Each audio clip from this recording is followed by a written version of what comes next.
السلام علیکم په نننۍ ویډیو کې به موږ د کلاس 10th میتھس ایکسرسایز 3.3 کوېسچن نمبر 3 سالو کوو.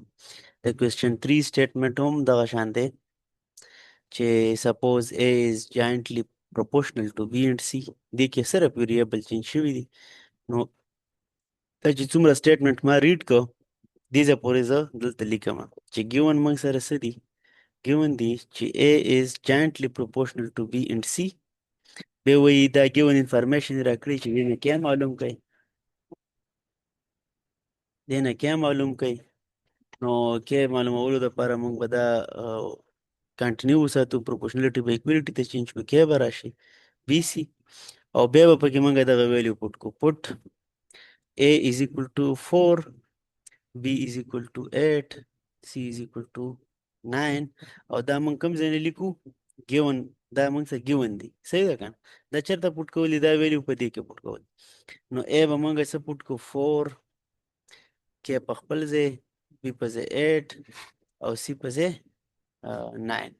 نو داسې کار به وکړو چې دا دواړه سایډونه به په ډیوایډ کو both sides by 8 multiply 9. نو 4 divided by 8 multiply 9 به راشي is equal to K او دلته کې خو 9 multiply 8 multiply 9 یا 9 multiply 8 دا یو خبره دا به هم ډیوایډ کو 9 multiply 8 باندې.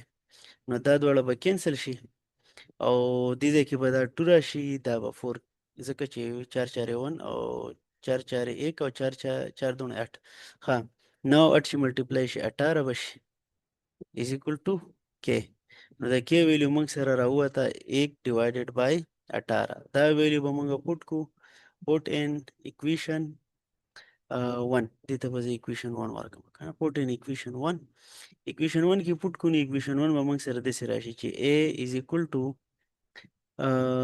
K which is 1 by 18 او بل دی موږ سره BC دې له زه نوم ورکوم A چې دا موږ سره اکویشن دی. کوم اکویشن دی دې له ما نوم ورکوم اکویشن A. ښه جي اوس به څه کوو موږ به په دې اکویشن A کې B او C ویلیو اچو او دې نه به موږ سره A راوځي. نو to find A put B is equal to 2 and C is equal to 18 and equation A په A equation کې واچوئ. نو دا غټ A equation یو خو یو ویریبل دی وړوکی A is equal to 1 by 18 په خپل ځای B په ځای 2 دی C په ځای 18 دی. نو دا 18 او دا به کینسل شي او A به د جست د 2 برابر شي او دا موږ سره د دې انسر دی.